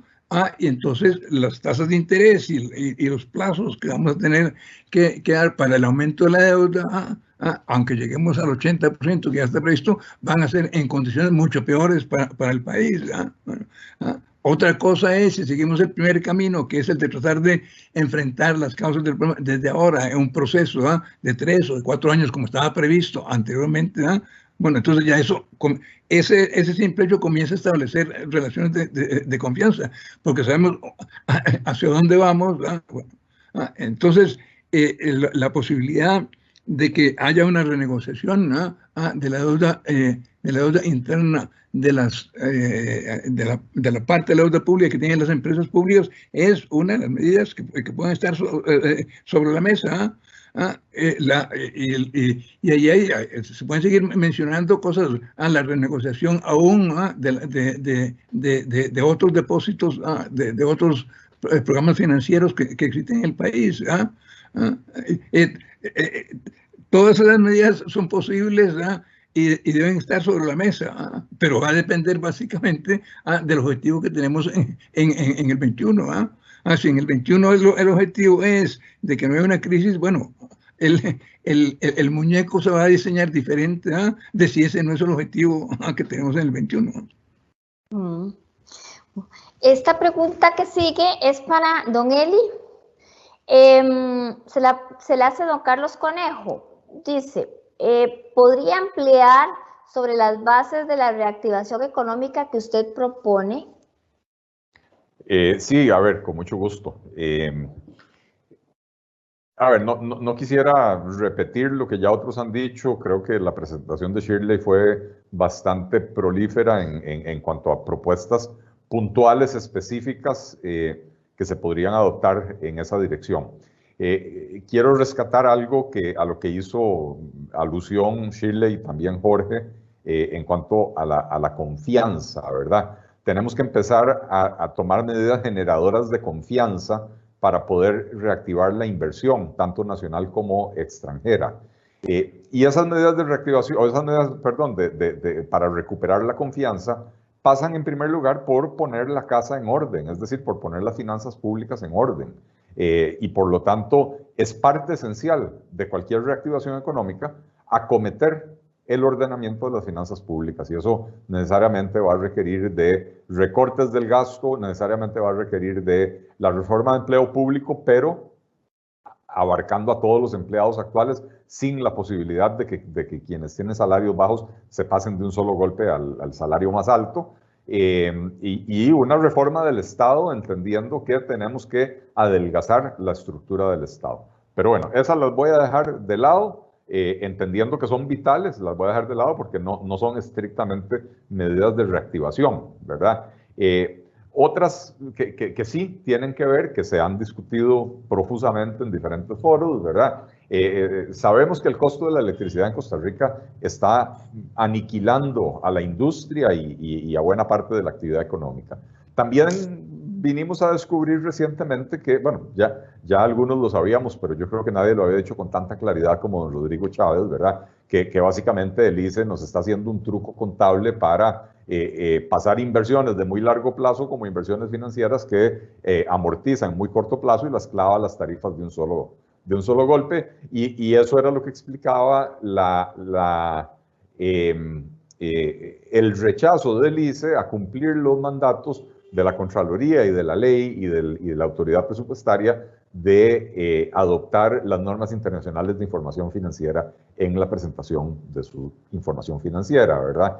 Entonces es un puro truco contable que si se resuelve nos permitiría empezar a reducir los costos de la electricidad sin entrarle al fondo del problema, ¿verdad? Que es la existencia de monopolios en generación, sobre todo en distribución de la electricidad, ¿verdad? Donde habría que buscar mecanismos para abrir esos mercados en busca de mayores eficiencias que permitan también reducir las tasas de la electricidad. Creo que uno de los principales obstáculos para la generación de empleo, uno de los principales obstáculos para la formalización de las empresas y uno de los principales obstáculos para el crecimiento económico es la combinación que tenemos de excesivos costos de la seguridad social con una legislación laboral absolutamente anticuada. Shirley hizo mención a un par de aspectos, jornadas extraordinarias, etcétera, pero yo creo que al código laboral tenemos que hacerle una cirugía mayor y no un montón de cirugías parciales, ¿verdad? El código laboral de Costa Rica data de 1943 o 1941, ya no me acuerdo la fecha exacta, y por supuesto en aquellas épocas nadie podía prever las necesidades del mercado laboral en el año 2020 o en el año 2021, y no me refiero a la pandemia, me refiero a la revolución de las tecnologías de información, del Internet, de la robotización, de la automatización, etcétera, ¿verdad? Entonces necesitamos tener un código laboral que sea bastante más flexible, que permita fomentar, exigir la eficiencia, la productividad, para poder mejorar los salarios y no que sea un código laboral que rigidiza la relación laboral, impide la búsqueda de la eficiencia y eleva enormemente los costos de la contratación. Entonces, esa combinación de costos de seguridad social con los costos de la regulación laboral está matando el mercado laboral y es una de las razones por las cuales el desempleo venía tan alto desde antes de la pandemia. Entonces, tenemos que entrarle a eso. En el año 2008-2009, perdón, la solución aquí, entre comillas, para la crisis en aquel momento fue forrar al Estado de funcionarios públicos y en los siguientes 4 o 5 años a la caja se le metieron casi 11,000 funcionarios, prácticamente todos funcionarios de las capas burocráticas. De los poco menos de 11,000, eran como 10,900 y pico, había menos de 100 profesionales de las ciencias médicas, técnicos en rayos X, técnicos en fisioterapia, lo que sea. El resto era burocracia pura y dura. Entonces, en términos empresariales, se le incrementó el overhead a la Caja Costarricense de Seguro Social, los costos fijos se le incrementaron, sin que eso se tradujera en mejoras en el servicio, pero sí en una cascada de aumentos de las cuotas obreras y las cuotas patronales y la cuota estatal también, ¿verdad? Entonces, eso nos está matando. Después también tenemos que empezar a pensar un poco afuera de la caja, ¿verdad? Soluciones un poco menos tradicionales que para Costa Rica serán muy innovadoras, en otros países se han utilizado con bastante éxito, ¿verdad? Tenemos enormes cantidades de dinero, por ejemplo, parqueadas en fondos de pensiones que solo se invierten en bonos del Estado, porque básicamente el mercado financiero de este país, no sé, el porcentaje, 90%, 95% de los títulos valores que se emiten son deuda del gobierno, entonces eso es lo que tienen. Entonces realmente tenemos un sistema de pensiones en alto riesgo porque tiene una elevadísima dependencia de los títulos de un solo emisor, pero además que está siendo utilizado como caja chica del Estado, ¿verdad? Y entonces hay que crear mecanismos para permitirles invertir en otras cosas, y entonces podemos pensar en fideicomisos para el desarrollo de obra pública, de hecho, mecanismos distintos del desarrollo de la obra pública que se puede financiar internacionalmente, y una vez que tenemos la obra construida, eliminado el riesgo de construcción, que en este país es desgraciadamente muy elevado, ¿verdad? Entonces, una vez que tenemos el riesgo de construcción superado, porque ya la obra se construyó con financiamiento externo, esa obra debería de poder vendérsele a fondos de inversión, y yo diría a fondos de inversión que tengan en sus manos títulos del gobierno de Costa Rica, que entonces paguen fondo de pensiones o un conjunto de fondos de pensiones complementarias o el IBM o lo que sea, que paguen la obra que van a proceder a administrar en adelante, de la cual van a obtener los recursos producto de los peajes, etcétera, ¿verdad? O la administración de un puerto, los servicios portuarios, etcétera, que paguen eso con títulos de la deuda. Entonces, resolvemos el problema de que el gobierno no se tiene que endeudar permanentemente para construir la obra, pero además, al pagar con títulos de la deuda, disminuimos de una vez el endeudamiento público, ¿verdad? Entonces, hay una serie de medidas que hay que empezar a considerar, hay que empezar a adoptar y a tomar en Costa Rica, como digo, pensando fuera de la caja. Y si me da media hora más, podemos seguir hablando de otro montón de medidas puntuales. No, yo sé, por eso se lo digo, pero podemos seguir hablando de más medidas puntuales. Sí. Lo cierto es que, aparte de todo lo que existe en el menú, que ya conocemos porque ha sido expuesto en múltiples ocasiones, hay otras propuestas también, como digo, innovadoras, que tenemos que adaptar a la realidad costarricense y adoptar con celeridad para permitir hacer estas cosas. Eli, y sí ser keynesiana, pero esa propuesta suya de poner el dinero a trabajar, hacer obras y todo, pues también genera empleo, ¿no? Genera empleo en el corto y mediano plazo en la construcción, pero además tiene una gran ventaja, y es que la acumulación de capital físico en la economía potencia el crecimiento económico de mediano y largo plazo. Entonces, una medida que en el corto plazo ayuda a la reactivación y a la generación de empleo, pero en el mediano y largo plazo permite un crecimiento mayor del que hoy es posible en la economía costarricense. Por supuesto que también necesitamos invertir en capital humano, tema del que también han hablado los colegas aquí en la mesa, ¿verdad? No solo en capital físico, ¿verdad? Pero la inversión en capital físico sí tiene un impacto en el muy corto plazo, si se logran echar a andar los proyectos, ¿verdad? Si hacemos proyectos como la carretera San Ramón-San Carlos, 40 años en proceso de construcción, 40 años en proceso de planificación y 20 años en proceso de construcción, eso no reactiva, pero ni la billetera del choricero más grande que hay, ¿verdad? Eso es, ahorita puedo hablar con Chile sobre eso, sobre los 300 millones de Fonatel, Chile.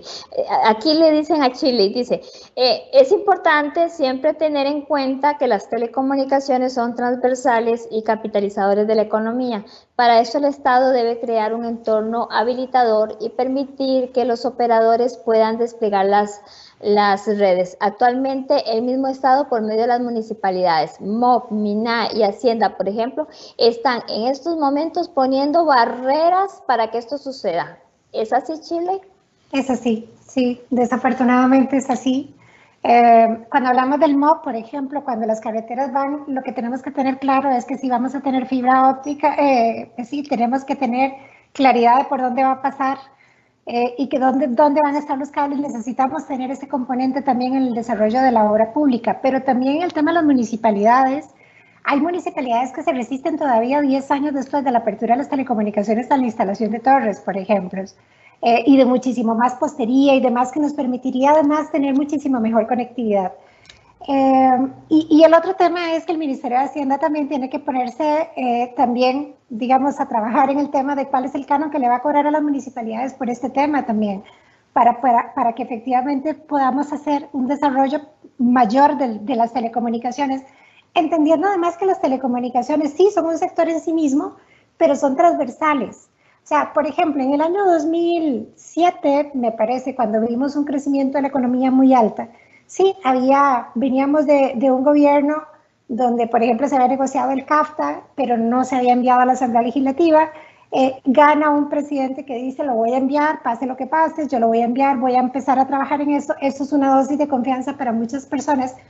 Pero lo cierto también es que entró el TICA. Entró a funcionar el TICA. Y entonces empezamos a darnos cuenta que pasaba mucho más carga de la que creíamos que pasaba, porque empezó el sistema a funcionar. Y entonces nos dábamos cuenta que no eran 10 contenedores lo que pasaban, sino que eran una enorme cantidad de contenedores. Y cuando esto se registra, entonces empezamos a tener un PIB mayor. Entonces pensábamos que el PIB era más pequeñito y lo empezamos a tenerlo mayor. ¿Qué va a pasar con las compras públicas, Giseli? ¿Qué va a pasar con las compras públicas? Cuando el proceso de compras públicas, el comprador más grande del mundo son los estados.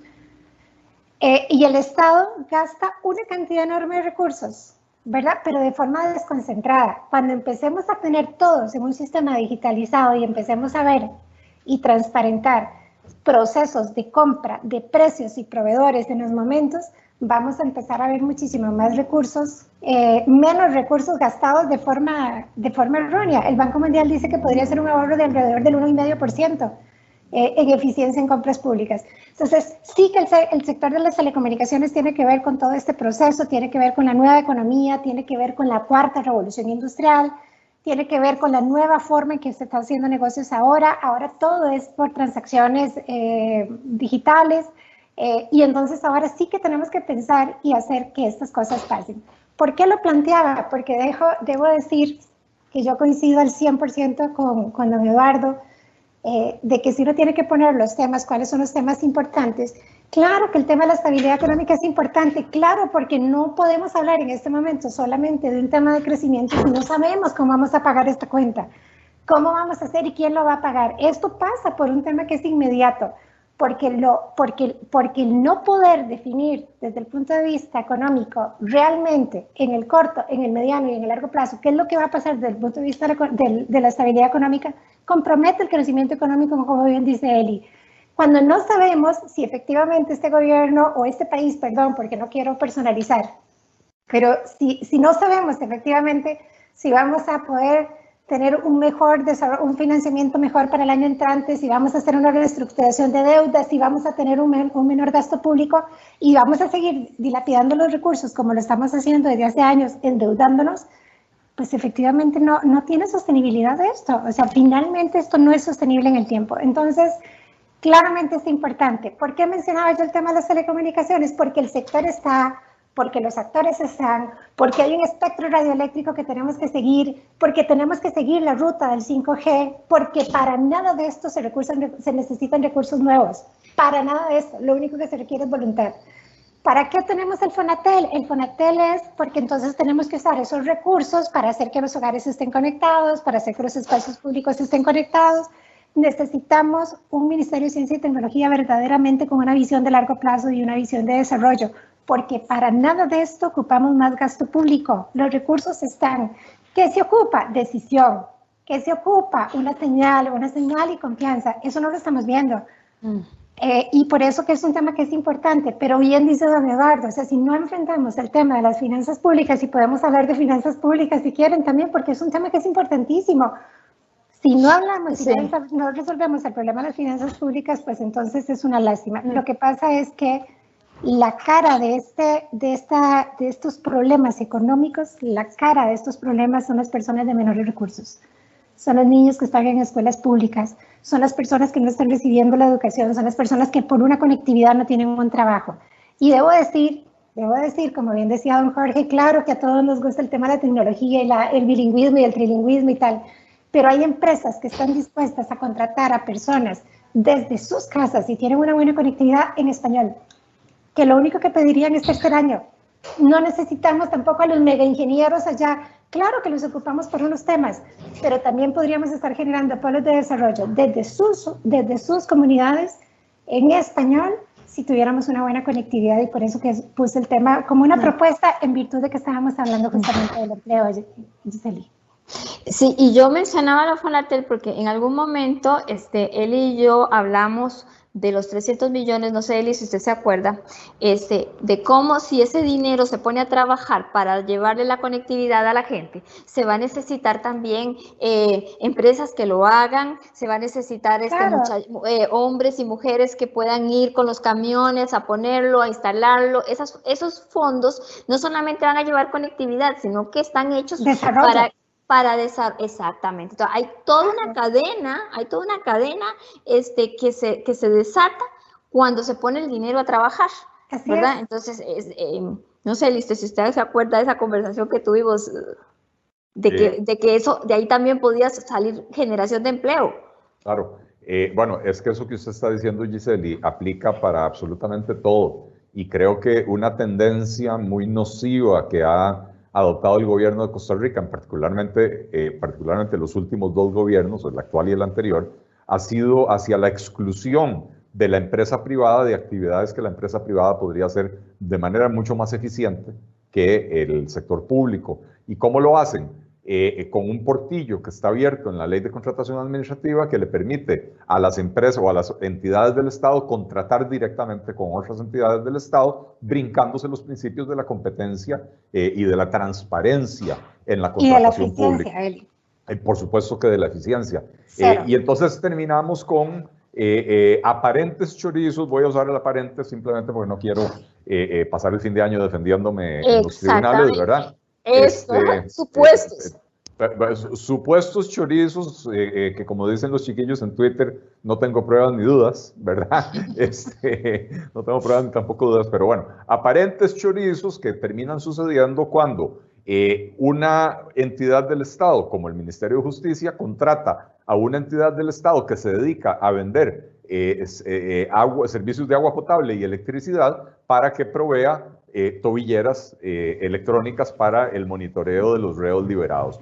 Y resulta que esa empresa, que se llama Empresa de Servicios Públicos de Heredia, en su vida nunca ha hecho una sola tobillera, ni tiene la capacidad para hacer las tobilleras. Esa empresa se da media vuelta una vez que tiene la adjudicación directa sin competencia y le adjudica a dedo a otra empresa que, casualidad de casualidades, la empresa está suspendida por 10 años por el BID, está suspendida por 6 años por el Banco Mundial. No puede esa empresa participar en licitaciones internacionales con fondos de estas dos entidades. ¿Por qué? Porque en otros países los supuestos chorizos dejaron de ser supuestos, ¿verdad? Y esta empresa había participado en esos supuestos chorizos, ¿verdad? Entonces, ¿qué estamos haciendo? Estamos, como venía diciendo, estamos violando los principios de la contratación administrativa, los principios de la competencia, los principios de la transparencia y, como me recordó Shirley, los principios de la eficiencia. Pero estamos, algo que para mí es mucho más grave, o no sé si mucho más grave, igualmente grave, estamos excluyendo adrede al sector privado de participar en actividades que yo creo que prácticamente todos los economistas del espectro económico, no importa si usted es keynesiano, si usted es liberal, si usted es libertario o seguidor de Murray Rothbard, todos entendemos que son actividades que las empresas del sector privado las pueden hacer de una manera mucho más eficiente y entonces sí, generando empleo, llevando actividad económica a diferentes rincones del país, etcétera, ¿verdad? En el tema específico de Fonatel, Giseli, sí quisiera hacer la aclaración. Yo he sido muy crítico del manejo de Fonatel, pero también investigándolo más a fondo me he dado cuenta de que en realidad hay algo de malas interpretaciones en la información. Yo creo que Fonatel ha sido una pésima comunicadora, porque si uno va y se fija cuánta plata hay en el banco, sí, hay 300 millones de dólares, pero eso no quiere decir que la plata está ociosa. Mucha de esa plata ya está comprometida en proyectos que no se gastan de la noche a la mañana. Por ejemplo, Fonatel tiene un programa para brindar internet a familias pobres. Y la forma en que lo hace... Claro. Sí, familias que no tienen conexión. Y la forma en que lo hace es que Fonatel les consigue la conexión de internet y le paga directamente al proveedor del servicio, pero le va pagando mes a mes conforme se va consumiendo el servicio. Entonces, la plata ya está comprometida. El hecho de que está en el banco sin usarse no quiere decir que eso... Pero sí, Fonatel durante muchísimos años fue terriblemente ineficiente, ¿verdad? Lo cual provocó el año pasado cambios en la dirección del Fonatel y creo que ha habido un cambio para bien, ¿verdad? En esa dirección. Pero hay que acelerar la conectividad, llevar el internet a las comunidades alejadas, a las comunidades fronterizas, a las comunidades pobres, a las escuelas, a los hogares pobres, etcétera, es de vital importancia porque sí, la gran brecha que nos está poniendo en evidencia la pandemia es la brecha de la conectividad, que es la brecha que en el futuro nos va a explicar las diferencias de ingresos entre unos sectores de la población y otros. Sí. Esta pregunta es para don Eduardo. Se la hace José Manuel Salazar. Don Eduardo, usted dijo que hay muchos caminos para llegar a Roma. Pareciera que en el 2020 decidimos tomar el más largo y con más curvas. ¿Cuáles serían las 3 características preferidas de un camino más directo que usted escogería para evitar la crisis en el 2021? Bueno, es que esa pregunta es complicada porque los economistas no tenemos, ¿verdad?, en nuestra caja de herramientas, ¿verdad?, cómo determinar los costos políticos de los diferentes caminos, ¿verdad? Y los economistas podemos opinar sobre posibles consecuencias que tienen posibles medidas económicas, ¿verdad? Pero todas las políticas económicas tienen costos y beneficios. Hay perjudicados con las diferentes personas con las medidas que estamos tomando. La esperanza es de que los beneficios que producen esas medidas permitirán generar recursos para compensar a los perdedores, por así decir. Pero la definición política, esa no corresponde a los economistas, ¿verdad? Porque las medidas económicas tienen consecuencias no solamente económicas, sino tienen consecuencias políticas, ¿verdad? Bueno, y ahí es donde el problema fundamental que tenemos, ¿verdad?, que tiene el país presente, es la toma de decisiones, ¿verdad? Los señores diputados y los señores en la Casa Presidencial, ¿verdad?, para financiar el año entrante, ¿verdad?, con fondo o sin fondo, vamos a necesitar préstamos extranjeros, ¿verdad? Bueno, pero si los señores diputados y la Casa Presidencial consideran de que no es necesario, ¿verdad?, y aparentemente hay algunos diputados que consideran de que eso no es así, ¿verdad?, mientras no se presenten otra serie de medidas por parte del Poder Ejecutivo a la Asamblea Legislativa, bueno, es abrir el camino a la crisis, ¿verdad? Porque, como digo, los economistas podemos diseñar y ver las ventajas y las desventajas que tiene ir en tren o ir en avión de Milán a Roma, pero lo que nosotros no podemos discutir los economistas son las consecuencias políticas que eso tiene, y un político va a decir, mire señor, desde el punto de vista de costo-beneficio, a lo mejor es ir en avión, ¿verdad?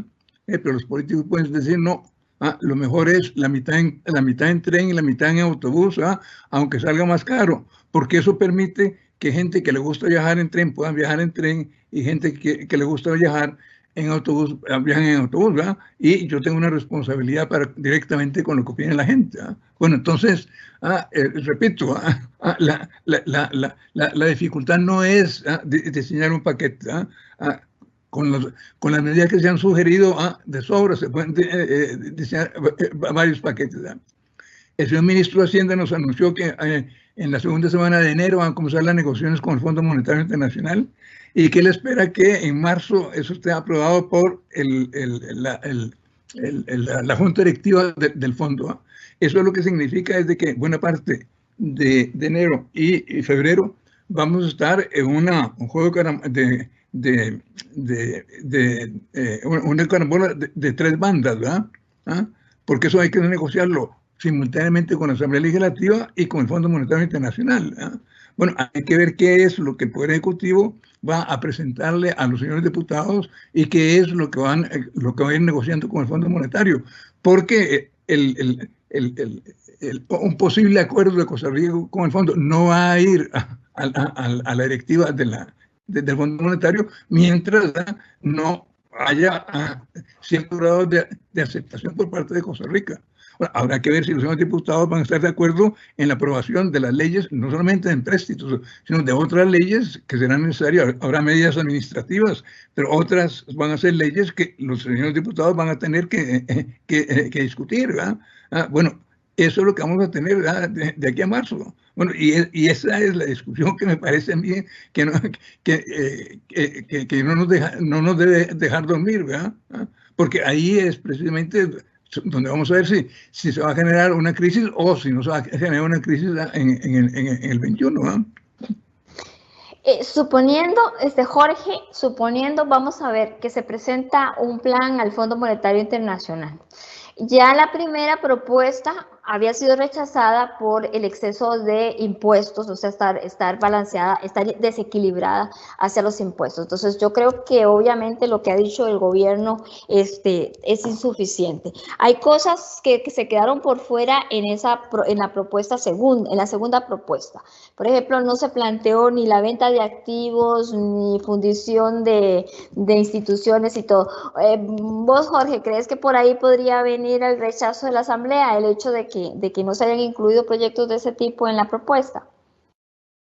Yo creo que vender activos, hay algunos que es obvio que hay que venderlos, porque realmente no están cumpliendo ninguna labor para la cual fueron criados y además las condiciones cambiaron totalmente, el país es otro. Ya no necesitamos tener una serie de instituciones, ni 330 y pico de instituciones. Tenemos que hacer gobiernos corporativos. Los bancos habrá que analizarlos muy bien porque no podemos seguir con manejando un alto costo administrativo y los bancos tienen que ser de muy alta productividad y eso necesita un gobierno corporativo y sobre todo que no sean muy vulnerables políticamente para que no nos pase ya hemos cerrado 2 o 3 bancos, ¿verdad? Estatales, ¿verdad?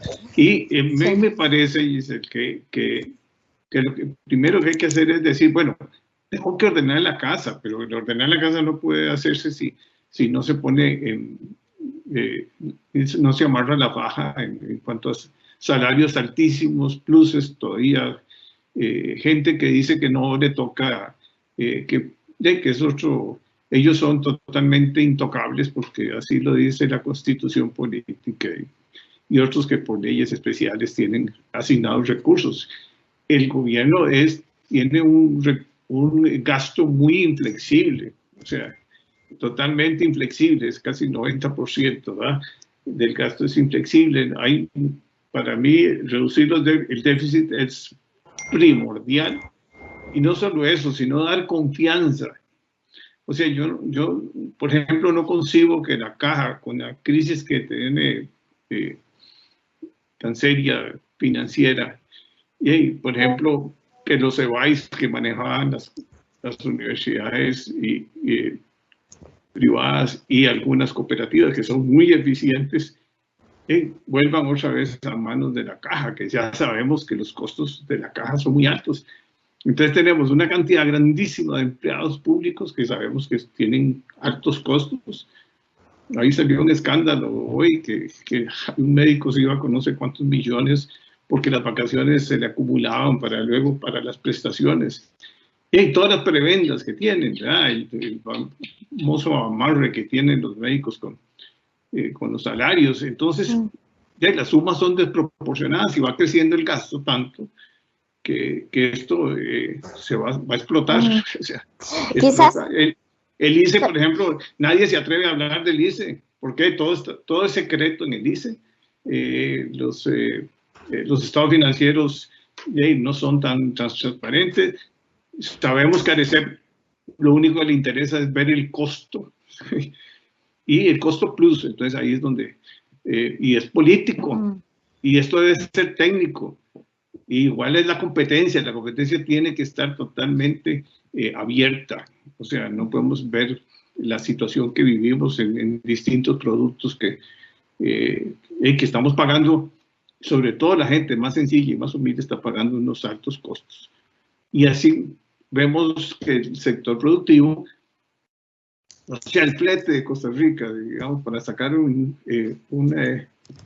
contenedor de banano, un contenedor de piña, digamos, de San Carlos, de piña y de banano de limón, es muy alto y tenemos que pagar acuerdos también con multilaterales que tenemos que nos cobran muy altos. Entonces hay que analizar eso seriamente, porque Costa Rica, si bien exportamos 4.000 productos, hay una serie, por ejemplo, el agro, que se va todo por la parte del transporte marítimo, y tiene que tener posibilidad de competencia, y lo afectan mucho los costos nuestros. Bueno, quizás lo que la gente tiene que entender es que cuando hablamos de la reforma del Estado, también estamos hablando de que eso es necesario para bajar los costos en las remuneraciones, que son un 50%. Es decir, ¿por qué no sale cara la luz? Porque el ICE tiene una planilla muy alta. ¿Por qué no sale tan cara la gasolina? Porque Recope tiene una planilla muy alta. ¿Por qué no sale tan caro el arroz? Porque no hay competencia. ¿Por qué no sale tan caro el azúcar? Porque son sectores protegidos. Donde no hay competencia, lo mismo pasa con el transporte. Ellos dan ahora que mencionaba el TICA, Chile, ¿por qué los transportistas, los autobuseros se niegan al pago electrónico?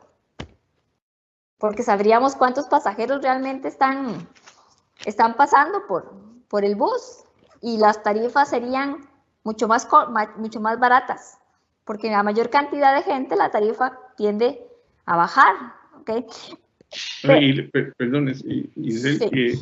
O sea, cuando uno le dicen que se gastan casi 2.500 colones en transporte, porque también tenemos un problema de planificación urbana terrible entre donde trabaja la gente y donde vive la gente. Sí, también. La falta de ordenamiento territorial que tenemos, donde nos obligan a prácticamente que se le va una parte importante de su salario, entra en lo que se gasta en transporte, en la comida, en electricidad, en el agua, en los servicios, que prácticamente la gente no puede salir adelante. O sea, sí, está angustiada. Sí. Y ese es el problema de la pobreza de este país. Sí. Y el planteamiento que hacía Chile, vuelvo, también tiene esta ventaja, y es que las personas no tienen que salir de su cantón o distrito, o sea, no se tienen que mover. Y eso crea no solamente la posibilidad del trabajo, ¿verdad, Chile? Sino el sentido de pertenencia, o sea, de poder uno no pasar esas horas en presas. Es calidad de vida, ¿verdad? También es un tema de conciliación de trabajo y familia también de forma ordenada. Por eso el tema de las jornadas excepcionales es absolutamente importante. Y el tema además de trabajo virtual es trabajo formal, cuando uno ve el aumento del subempleo, hoy lo que estamos viendo es cómo todas las personas que estaban en la informalidad están pasándola muy, muy mal. Y vemos en las zonas rurales también, cuando uno ve por sectores, cuáles son los sectores afectados.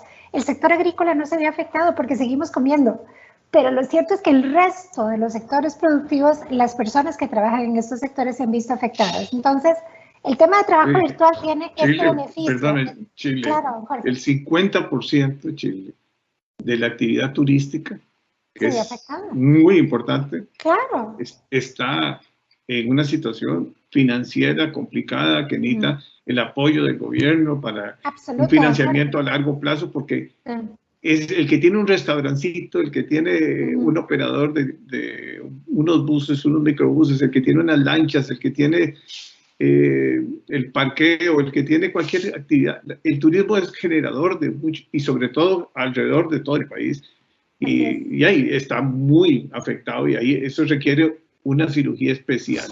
Y por eso el tema de trabajo virtual y de conectividad ayuda también a los nómadas digitales. O sea, no sé si lo han investigado, pero por ejemplo, lo que me comentaban los expertos es que el precio de los terrenos de Costa Rica en la zona rural, en las playas y demás, han empezado a subir los precios.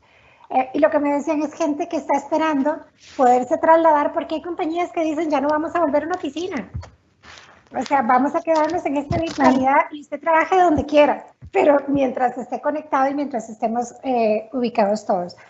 Ahora, esto nos alcanza a un grupo de personas, pero hay un grupo de personas que tienen educación muy básica, que no, o sea, porque normalmente trabajan en sectores de trabajos poco calificados.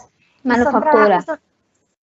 No, agricultura, fundamentalmente agricultura, comercio, por ejemplo, digamos que son personas, ¿verdad? Porque en el fondo cuando uno ve, Giseli, por ejemplo, el tema del IMAE en los últimos meses, la manufactura más bien no está cayendo.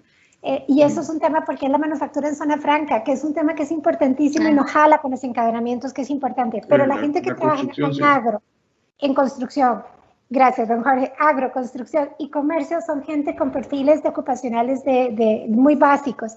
Entonces también tenemos que pensar en estas personas, pero ciertamente si la mitad nos quedamos trabajando en nuestras casas con una buena conectividad y no los tenemos que mover, como ustedes bien dicen, con el tema de las carreteras y demás, lo cierto es que estas personas podrían salir a trabajar muchísimo más seguras.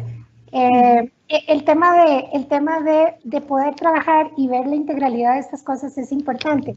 Ver qué cosas podemos hacer sin más recursos públicos es importante, pero arreglar la casa es fundamental.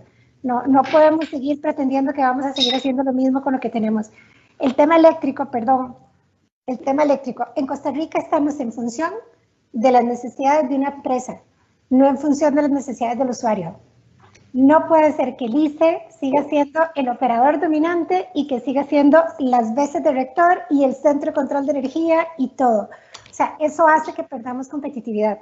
Deberíamos tener un mercado donde entren cuáles energías al sistema, las mejores, las más baratas, las más estables, que entren y que esas sean las que nos sirvan a los consumidores. Estoy segura que a ninguno de nosotros nos interesa quién es el proveedor de la energía. Lo que nos interesa es tener energía buena, estable, claro, y de precios competitivos. Claro. Entonces sí que me parece que hay temas que podemos avanzar, sí, pero esos son temas estructurales, cuando en realidad sí tenemos temas de corto plazo que atacar. El tema de la conectividad y estas cosas es porque más empleos, más empresas, es más gente que paga impuestos, es un poquito más de dinamismo que necesitamos hoy como para ir saliendo del estancamiento en el que vamos, ¿verdad? ¿Alcanza? No alcanza. Tenemos que hacer la cirugía que dice don Eduardo, pero mientras tanto hay cosas que podemos ir haciendo. Ya para terminar, porque ya se nos fue el tiempo, estos conversatorios tienen esas características. Don Eduardo, mire, el informe de la Contraloría General de la República dice que si el Estado llega a tener que utilizar la deuda del mercado, del mercado local, dice, de los recursos locales, lo que podría llevar es a un incremento en las tasas de interés y disminuiría la rentabilidad de distintos proyectos del sector privado, desfavoreciendo la inversión privada y el crecimiento económico, lo que se conoce como el efecto estrujamiento. Es decir, que de nuevo el sector privado no estaría en condiciones de competir y tampoco de seguir produciendo, creando empleos. ¿Es así? Así es. Tan sencillo como es. ¿Ah? Tal cual. Es decir, sobre todo si se escoge un camino que excluye al fondo, por ejemplo, entonces el financiamiento que va a requerir el gobierno va a ser mucho más caro y en condiciones de plazo inferiores de las que podría conseguir si llegamos a un acuerdo con el Fondo Monetario. Pero entonces ahí lo que hay que ver es realmente cuál es el objetivo que tienen las fuerzas políticas del país. Si quieren que el 21 sea un primer año de un proceso para atacar los problemas, las causas que han causado el actual problema, o si las fuerzas políticas del país prefieren posponer eso para que un nuevo equipo médico venga al final de esta administración a hacerse cargo del paciente. pero eso es una decisión básicamente política. Para llegar sin el fondo, con vida o sin crisis, al final del 21 se requiere una serie también de decisiones políticas, que son complicadas. Tal vez pueden ser menores, se pone más énfasis en el financiamiento, pero los señores diputados y, repito, tanto Cuesta Moras como el Zapote van a tener que tomar también medidas que son complicadas. Sí, pero esa decisión política supongo que se va a decidir ahora entre febrero y marzo para ver si es posible en esa carambola de 3 bandas, Asamblea Legislativa, Casa Presidencial y Fondo Monetario, si los 3, bueno, el fondo no tiene mucho que decir en cuanto al objetivo, pero si la Casa Presidencial y la Asamblea Legislativa están, ¿cuál es el objetivo que están persiguiendo? En el entendido de que ambos quieren evitar la crisis.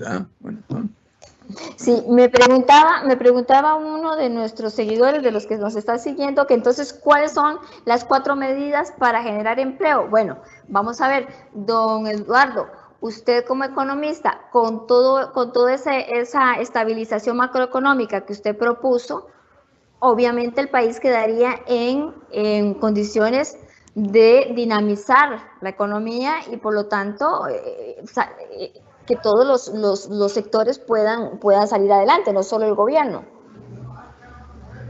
Sí, a mí me parece que una condición necesaria para poder reactivar la economía del país es ver cómo vamos a financiar el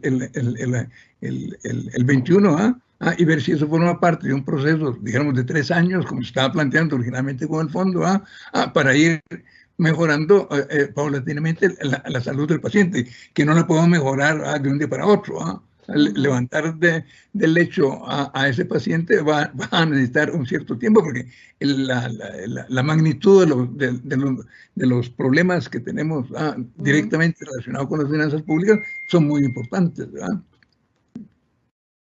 Muchas gracias, don Eduardo. Jorge, para finalizar, ¿cuál sería entonces para vos la medida más importante para reactivar y generar empleo? Para mí, igual que Eduardo, primero es la estabilización. No cabe duda que si el muerto está agonizando, hay que ver cómo le damos oxígeno rápido, porque si no, nos va a ir todos. Hay que enderezar el barco, bien, y todos nos vamos a hundir con el barco si no le sacamos el agua. Pero a mí lo importante es generar mayor productividad, establecer más competencia, entender como gobierno de que el sector privado es el único que puede dinamizar la economía, y el discurso tiene que estar claro en ese aspecto. No podemos seguir ahí con un doble discurso. Yo creo que ahora en adelante pues hay que ver cómo, sobre todo, buscar eficiencia y medir la productividad de todos los actores, en este caso todos los 330 y pico instituciones que tenemos. Acabar con tanto trámite, acabar con tanta regulación, simplificarle la vida a la gente para que pueda producir y dejar de estar básicamente en un proceso que no lleva a nada. O sea, al pequeño hay que ayudarlo, lógicamente, pero hay que ayudarlo quitándole trabas y haciéndole la vida más sencilla. Y lógicamente la conectividad son las carreteras del futuro, ¿no? Pero cada sector va a necesitar una propuesta distinta, pero lo más importante ahora, como dice Eduardo, es estabilizar. Shirley, ¿cuál es la conclusión tuya? ¿Cuál es lo más importante para la generación de empleo? Confianza. Creo que hay que inyectarle confianza a los actores económicos, y esto se logra solamente con una hoja de ruta clara sobre la estabilidad de la economía, tanto en el corto como en el mediano y en el largo plazo. O sea, creo que necesitamos como país otra vez una hoja de ruta, una claridad absoluta de para dónde vamos, cómo vamos a hacer las cosas, y lo que es más importante, creo que honestidad, y dejar atrás todo el tema de las vanidades y los juegos electorales para poder generar confianza. Pensar más en Costa Rica. Sin duda. Sí. No sé si Eli está ahí. Así, Eli, su conclusión, ¿cuál es su cierre? Yo me apunto con Shirley y el tema de la confianza es vital. Yo creo que don Eduardo popularizó en los años 80 o 90 el término del nadadito de perro, ¿verdad? Y a mí me preocupa que cuando hacemos un llamado a que lo primero que hay que hacer es estabilizar la economía en el 2021, yo sé que don Eduardo no lo pretende de esa manera, pero las autoridades que tenemos hoy en el país lo van a interpretar como una excusa para no emprender la reactivación de la economía. Es como, ahí sí, usted recordará, Giseli, cuando hablábamos del título de mi presentación y hacíamos el chiste de que era primero Tutunga y luego Matanga, ¿verdad? Sí. Y si les decimos primero Tutunga, entonces nunca viene Matanga. Sí. Creo que se tienen que hacer todas las cosas de la mano. Por supuesto que tenemos que tener un ojo puesto en la estabilidad de la economía, de la estabilidad macroeconómica, pero no podemos contentarnos con estabilidad macroeconómica. Hay que decirlo claramente, la estabilidad macroeconómica no le da de comer a nadie. Sin estabilidad, nadie come, o nadie come bien, pero la estabilidad macroeconómica por sí sola no le da de comer a nadie. Entonces, con un ojo puesto en los indicadores de la estabilidad, tenemos que acometer la reactivación de la economía de la mano del saneamiento de las finanzas públicas de una vez. Hoy no podemos tomarnos las vacaciones de Navidad libres. El gobierno tiene que estar trabajando 24 horas al día, 7 días a la semana, los 365 días del año, porque esto es vital y esto es crucial para todos los costarricenses. Y si me permitís, Giseli, a eso que dice Eli, trabajar las 24 horas, los 365 en la misma dirección. Correcto. Porque tenemos a funcionarios trabajando en direcciones contrarias. Ocupamos hoja ruta. Yo iba a decir que ojalá no trabajando, por ejemplo, como hace Renato Alvarado, ¿verdad? Ojalá, y yo lo digo con nombres y apellidos. Y como hace la ministra de Economía, que permite que los arroceros y los otros sectores llegan a acuerdos en la noche, un domingo, y uno de los mayores favores que le pudieron haber hecho a los más pobres en esta pandemia era negociar el precio del arroz. Si no abrir el mercado, por lo menos negociar el precio, para que la gente pudiera pagar menos. Con solo quitar el piso de la banda. El piso de la banda hubiera permitido que pudiéramos hacer bandeo y que bajaran los precios. Bueno, piso de la banda. Eso pudo haber sido un pequeño favor al pobre. Apenas empezó la pandemia y no se pudo, no se hizo. Más bien todo lo contrario, se llevaron, hay proyectos en la Asamblea para darles, creo, los fondos de banca para el desarrollo. Muchísimas gracias, como siempre, estos aportes son valiosísimos, la gente tiene que estar informada, la gente tiene que saber, yo vuelvo al punto con el que inicié, 2.570 millones de préstamos durante la pandemia, 2.570 millones de dólares, y de esos 2.570 millones de dólares, la mayoría fueron para gasto corriente, lo dice el informe de la Contraloría General de la República.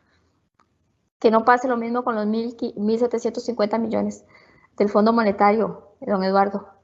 Eso es lo que no queremos, que ese dinero se use realmente para lo que es, para estabilizar la economía y darnos tiempo para hacer todo lo demás. Gracias, Jorge, por acompañarnos. Gracias, Eli, como siempre. Shirley, encantadísima. Muchas gracias. Y don Eduardo, un verdadero honor haberlo tenido en este foro, después de todo, haberlo llamado muchas veces y que yo también quería tenerlo en uno de mis foros. Sí, un aplauso a don Eduardo. Sí, aplaudámosle a don Eduardo. Sí. Gracias y buenas noches, ¿verdad? Y feliz Navidad y feliz año para todos. Esperemos que el 2021 todos unidos salgamos adelante. Unidos. Amén. Gracias. Buenas noches. Muchas gracias. Feliz año, feliz Navidad. Muchísimas gracias a todos. Muchas gracias. Nos vemos el 14 de enero en el primer foro de enero del 2021, si Dios lo permite. Muy bien. Hasta luego. Gracias. Bueno.